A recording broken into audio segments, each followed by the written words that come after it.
எல்லாருக்கும் வணக்கம். இன்னைக்கு நம்ம பிடெக் இன் சைபர் செக்யூரிட்டி அப்படிங்கிற கோர்ஸ் பத்தி தான் பார்க்க போறோம். இந்த கோர்ஸ்ல networks, computer, programs, data forms இந்த மாதிரி விஷயங்களை அன்ஆத்தரைஸ்ட் ஆக்சஸ்ல இருந்து எப்படி காப்பாத்துறது அப்படிங்கிறதுக்கான நாலேஜை கெயின் பண்றதும் மட்டும் இல்லாம அது எப்படி பண்றது அப்படிங்கிறதுக்கான ப்ராசஸ் மற்றும் பிராக்டிசஸ் தான் இந்த கோர்ஸ்ல மெயினா நீங்க படிப்பீங்க. அது மட்டும் இல்லாம ஸ்டூடெண்ட்ஸை எப்படி டிஜிட்டல் டாக்குமெண்ட்ஸை மெயின்டைன் பண்றது, அதை எப்படி கேரி ஆன் பண்ணி எப்படி ஒரு இன்வெஸ்டிகேஷனை கன்க்ளூட் பண்றது, அன்ஆத்தரைஸ்ட் அட்டாக்ல இருந்து எப்படி நம்மள பாதுகாத்துக்கிறது அப்படிங்கிற விஷயங்கள் எல்லாம் தான் இந்த கோர்ஸ்ல நீங்க படிப்பீங்க. இந்த கோர்ஸோட டியூரேஷன் பாத்தீங்கன்னா எல்லா இன்ஜினியரிங் கோர்சஸ் மாதிரியும் இதுவும் ஒரு 4 வருஷத்துக்கான கோர்ஸ் தான். இந்த கோர்ஸுக்கான அட்மிஷன் ப்ராசஸ் 2 விதமாவும் நடக்குது. ஒன்னு மெரிட் பேஸ்டாவும் நடக்குது, இன்னொன்னு என்ட்ரன்ஸ் பேஸ்டாவும் நடக்குது. இந்த கோர்ஸ் நீங்க படிக்கிறதுக்கு உங்களுக்கான எலிஜிபிலிட்டி என்னன்னு பாத்தீங்கன்னா, நீங்க 12th and 10th ஸ்டாண்டர்ட் படிச்சிருக்கணும்.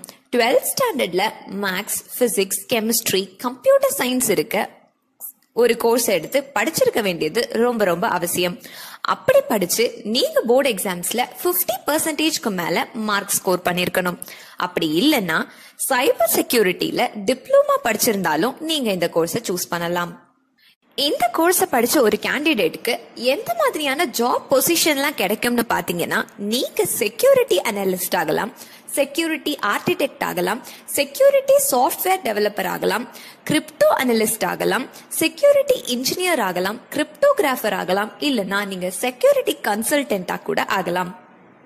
இந்த கோர்ஸை படிச்ச ஒரு கேண்டிடேட்க்கு எந்த மாதிரியான ஃபர்ம்ஸ்ல எல்லாம் ஸ்கோப்ஸ் இருக்குன்னு பாத்தீங்கன்னா, உங்களுக்கு ஐடி ஃபர்ம்ஸ், டெக் ஃபர்ம்ஸ், அப்புறம் software development firms, IT security firms, computer security firms, IT consultancies, அப்புறம் tech consultancies, data security firms, banks, அப்புறம் பிசினஸ் ஃபர்ம்ஸ், எம்என்சிஸ், டெலிகம்யூனிகேஷன் ஃபர்ம்ஸ்னு நிறைய ஸ்கோப்ஸ் உங்களுக்கு காத்துட்டு இருக்கு.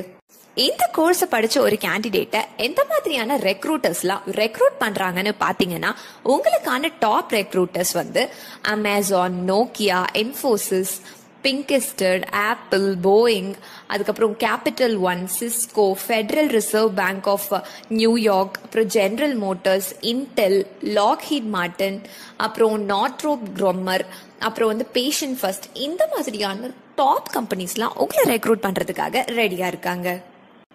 உங்களோட 4 வருஷத்துல நீங்க படிக்க போற மெயின் சப்ஜெக்ட்ஸ் என்னெல்லாம் பாத்தீங்கன்னா, design and analysis of algorithm, theory of computation, software engineering and testing, methodologies, Linux programming, technical skill enhancement, artificial interest, digital forensics, ethical hacking fundamentals, introduction to computer science and engineering, app-based programming in Python, mathematics, web and mobile app security, programming for problem solving, advanced physics, engineering chemistry, engineering physics, computer aided design and drafting, mechanical workshop, principles of electric and electromagnetic engineering, soft skill, web technologies, security architecture, introduction to cyber law, OOPS using Java, advanced Java lab, database management system இதெல்லாம் தான் உங்களுக்கான main subjects.